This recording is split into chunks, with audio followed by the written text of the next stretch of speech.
Hi, this is James Cook of the University of Maine at Augusta, and I'm recording this video to talk about the distinction between idiographic and nomothetic, because a student in research methods has said I really am not getting the distinction. So let's start with idiographic, and let's think about some words that are similar to idiographic. Idiosyncrasy, right? When somebody has idiosyncrasies, what does that mean? It means that as a person, they have some features that are distinct, different, unlike other people. Let's think about medicine.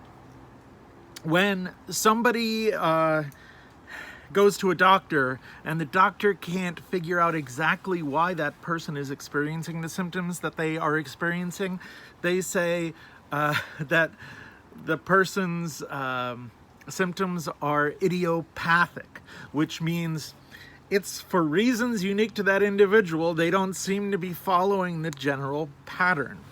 So idiographic is like that. To say graphic means as a suffix, it indicates explanation, and the explanation is unique to that circumstance or case. So in the social sciences, whether you are an anthropologist or a sociologist or a psychologist, to adopt an idiographic approach is to take an approach that says, well, I'm going to look at one or just a handful of cases, and I'm going to look at what's unique to those circumstances, those moments in time. If you're studying people, what's unique to those people, and what causes them to have the experience they do.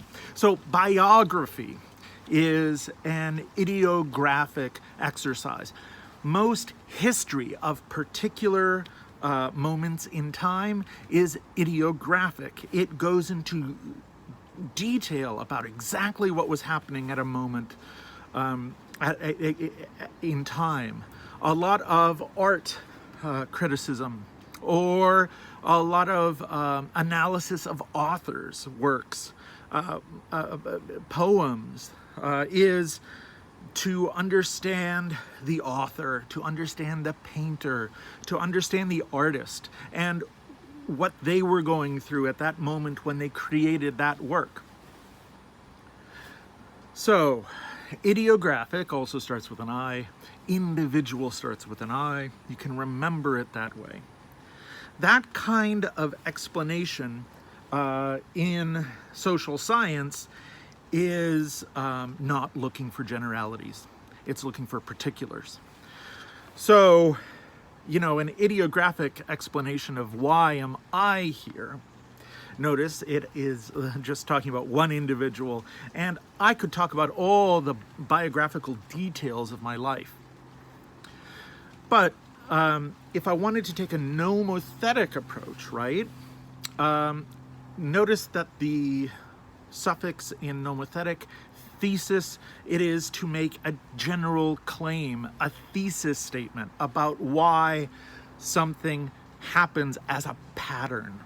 The nomothetic approach is to look for generalities in a large number of cases across a large number of circumstances.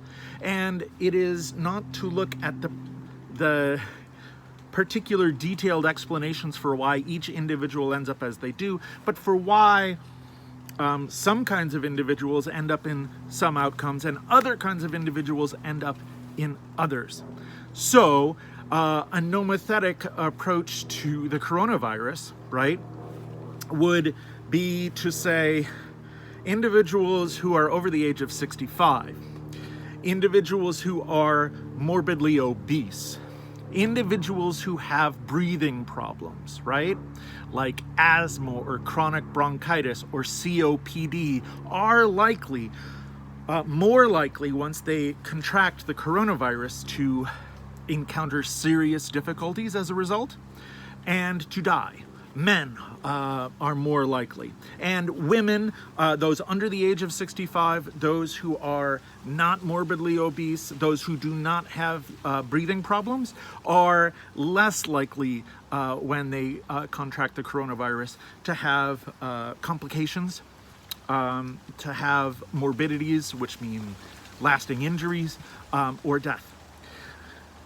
That is not going into particular detail about any particular person.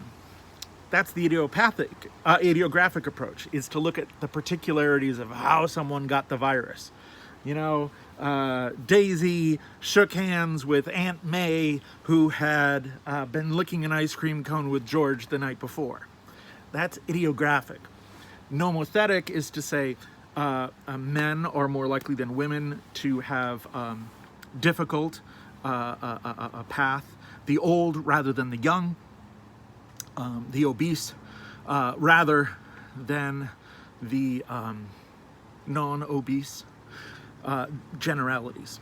The generalities are what the nomothetic reaches for. They're theories, which is also the same root as thesis statement, right? To say that a generality rules the pattern is a nomothetic approach. I hope this way of thinking about those two differences has been helpful.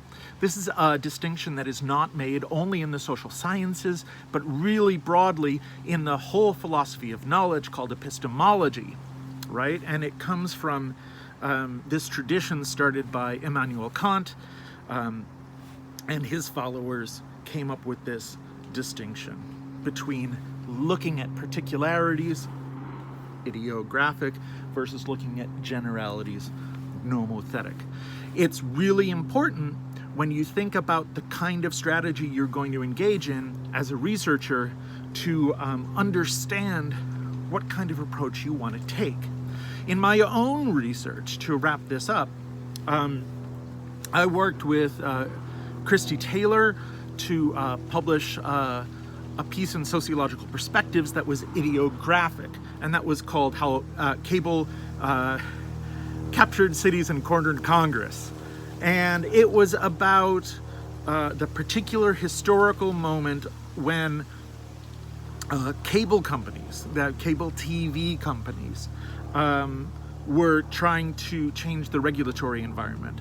And it looks at the historical detail of how that happens. And we took a look in one particular city, Tucson, Arizona. The nomothetic approach can be described by another piece I did, which was a piece in the annual review of sociology called Institutionalism, Explaining Durability and Change. And that was with a first author, Elizabeth Clemens. And in that article, we try to talk about a couple of handful of general rules for understanding institutions and when they tend to change and when they tend to be a little bit more fixed. What are the circumstances under which that occurs? We try to find general patterns. That's nomothetic in orientation. And so you can do the same as a new researcher, a young researcher, but it helps to keep in mind when you're designing a project which approach you want to take.